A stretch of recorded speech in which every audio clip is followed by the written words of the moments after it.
Oke. Assalamualaikum warahmatullahi wabarakatuh. Terima kasih kepada Ibu Santi yang sudah memberikan kesempatan kepada saya. Yang terhormat pada peserta webinar nasional terkait dengan proses safety.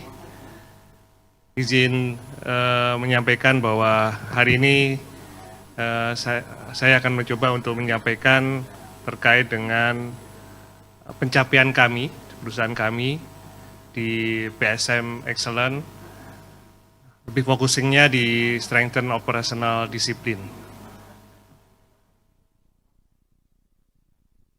Bapak dan Ibu, izinkan saya untuk memperkenalkan profil dari perusahaan kami, PT Chandra Asri Pacific Tbk, yang sebelumnya memang kita focusingnya di petrochemical dengan memproduksi etilen dan propilen, serta polyethylene dan polypropylen. Namun dengan berjalannya waktu, kita ingin tumbuh berkembang bersama industri-industri di Indonesia, sehingga kita mengembangkan potensial downstream plant yang akan membantu berjalannya industri di Indonesia. Kemudian kami mengembangkan CC4 produk untuk menjadi butadiene, kemudian butadiene menjadi B1MTBE, dan selanjutnya styrene dan butadiene menghasilkan baru untuk styrene rubber sebagai bahan pembuat ban. Tidak hanya berhenti di situ, kemudian di 2023 kemarin kita mencoba untuk expand ke infrastruktur energi, kemudian water, serta beberapa sistem yang pabrik yang baru kembali. Jadi di sini kita melakukan ekspansi untuk energi, water, dan jetty serta tank farm. Next. Bapak dan Ibu, kami bertumbuh bersama dengan industri Indonesia. Kami mencoba untuk memberikan tambahan beberapa produk di kami, seperti terlihat di slide bahwa integrated production diversity di produk kami dimulai dari nafta sebagai bahan baku kami, di mana nafta akan menghasilkan etilen, kemudian propilen, paigas, serta mix-C4. Dan untuk etilen diproduksi lebih lanjut menjadi polyethylene dan sebagian juga styrene monomer. Sedangkan untuk propilen mainly ke produk polypropylen. Untuk untuk mix-C4, actually kita juga memproses lebih lanjut menjadi butadiene dan raffinate 1, di mana raffinate 1 juga menghasilkan MTBE serta B1. Dari styrene dan butadiene kita mencoba untuk memproses kembali menjadi styrene rubber, di mana hasil dari semua rantai produksi yang kita hasilkan itu menjadi beberapa banyak hal untuk produksi di hilir kita, Bapak Ibu. Jadi kami sangat bangga bisa berikut serta bertumbuh bersama industri-industri di Indonesia. Next. Izin memperkenalkan secara struktural di responsible di departemen kami. Sebenarnya di kami ada 4 section, di mana kita juga focusing di audit dan investigation sebagai leader. Kemudian di occupational health kita juga memberikan health program untuk semua plan. Kemudian kita ada di proses safety yang sekarang sedang melakukan seminar. Kita coba sustain PSM implementasi di semua plan kita dan subsidiary. Yang terakhir kita juga in charge di environment management risk, fokusnya di good proper Dan alhamdulillah kemarin di 2023 kita mendapatkan unsafe risk taker. Jadi ini adalah orang-orang yang memahami kondisi yang ada, namun tidak ingin melakukan apa yang dipahami. Nantinya akan kita banyak temukan di beberapa aktiviti di plan kita, terutama orang yang berusaha untuk melanggar ataupun mengabaikan aturan-aturan yang ada, sehingga dia sangat mudah untuk berpaling gitu ya. Kemudian dari situ kita perlu memahami bahwa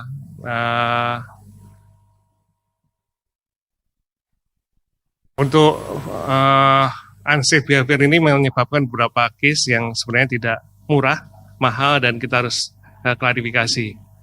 Bapak dan Ibu, actually ya kita punya life saving rule yang ada di plan kita, itu pun masih ada beberapa risk taker yang melakukan pelanggaran terkait dengan life saving rule kita. Nah, mengingat itu apa yang akan kita lakukan? Mengingatkan berkali-kali, itu adalah poin yang harus kita garis bawahi, kemudian memberi contoh kepada yang memberikan pembelajaran terhadap apa yang sudah dilakukan itu tidak baik, itu menjadi poin untuk meluruskan kembali bahwa risk taker yang ada di semua plan akan bisa kita coba kurangi. Next. Bapak dan Ibu, jadi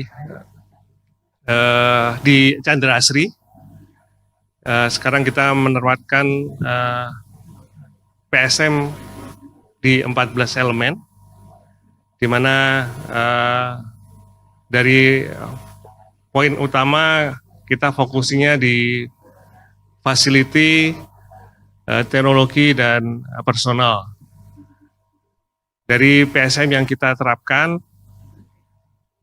sejak 6 tahun yang lalu, 2017-2018, dengan metodologi yang seperti terlihat di slide, bahwa kita melakukan assessment, kemudian ini by subject matter expert, kemudian kita melakukan kick-off meeting bersama task force team yang kita bentuk di setiap elemennya, kemudian kita melakukan sistem developing bersama dengan user, dan pilot project kita akan tunjuk user sebagai salah satu plan-nya untuk jadi pilot kita. Setelah itu kemudian kita melakukan evaluasi kepada semua user. Yang terakhir kita akan lakukan audit. Next.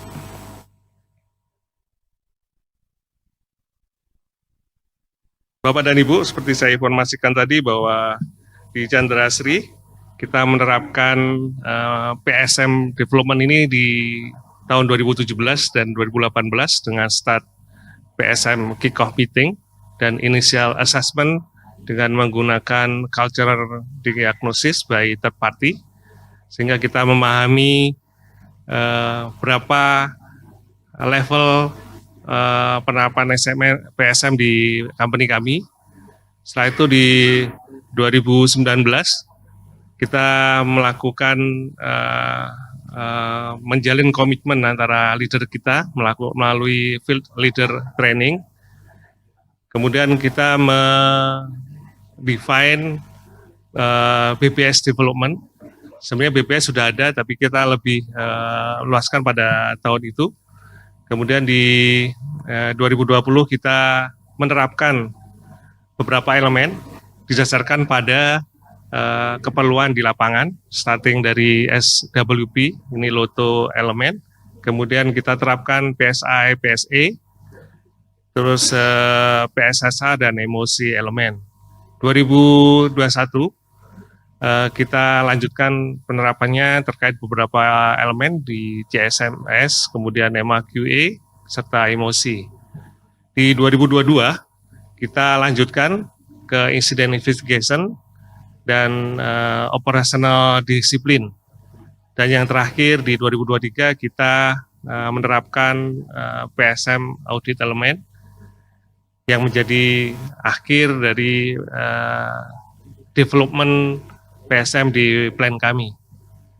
Kita membutuhkan hampir 6 tahun karena seperti yang disebutkan oleh moderator bahwa kita hampir 2-3 tahun bergelut dengan pandemik, di mana itu memberikan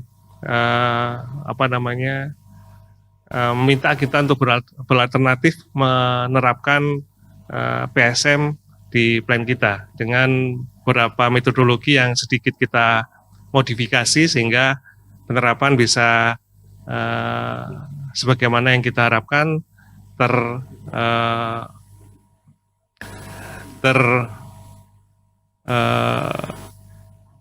bisa diterapkan di plan kami. Next. Dan recognize semua risk. Hal ini dilakukan oleh PSI PSE elemen, di mana dia akan berintegrasi dengan manage the emergency. Ini merupakan IRS elemen. Kemudian manage maintenance di MAQA. Kemudian manage the operation di SOP dan SWP. Dan manage people, kita ada CSMS, Incident Investigation, dan emosi people. Dan yang terakhir kita juga memanage the perubahan, change, di emosi P dan T, serta PSSR. Dari semua PSS governance ini, kita juga membentuk di setiap pilotnya, di manajemen compliance melalui audit, dan manajemen self-improvement melalui OD. Dari itu semua, kita mencoba mengawalinya PSM ini melalui PSI dan PSE elemen. Next. Bapak dan Ibu melanjutkan tadi yang saya informasikan bahwa PSM development ini di kami melakukan governance, di mana di awal kita mendevelop melalui task force team di setiap elemennya. Kemudian setelah selesai implementasi di setiap plan, kita membangun governance, di mana setiap governance itu akan di-lead oleh setiap GM dari setiap plan-nya, yang akan membawai setiap function di setiap elemennya. Jadi PSM di awal kita seperti tadi task force team, dan akhirnya akan kita continue, kita sustain di plan governance, Bapak Ibu. Next. Nah, ini betapa pentingnya tadi operasional disiplin yang harus kita terapkan, karena seberapapun bagus sistem kita, tanpa adanya kesadaran dari orang yang menjalankan akan sia-sia. Di sini digambarkan bahwa picture A dan picture B, di mana picture A tidak teratur gitu ya, picture B lebih teratur. Ini menggambarkan bahwa memang di PSM itu menerapkan yang pertama disiplin, kemudian setelah disiplin akan timbul behavior, setelah behavior baru kita mendapatkan culture. Next. Seperti dilansir di dalam Safety and Loss Prevention Special Interest Group report di 2022 bahwa disebutkan hampir 50% major proses safety incident itu didasarkan pada root cause-nya dari human factor. Dan human factor ini tidak sesimpel yang dikatakan. Human factor ini adalah menjadi salah satu capability dari people yang merupakan produk samping dari sistem tersebut. Next. Bapak dan Ibu, di API 754 juga menjelaskan terkait dengan operasional disiplin, di mana mereka menyebutkan bahwa operation disiplin itu important basically-nya untuk di prevent hiker for the incident happen, di mana di sini kita set di tier 4 yang menjadi leading indikator yang akan kita senantiasa monitor ke depan. Next. Next. Kemudian untuk di incident free operation juga menempatkan bahwa operational disiplin itu menjadi top piramid untuk terkait dengan insiden free operation method. Next.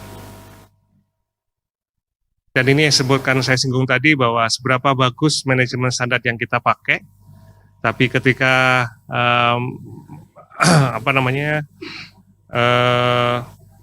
level dari eksekusinya sangat rendah, di sini ada operational disiplin, itu operational effectiveness tidak akan tercapai.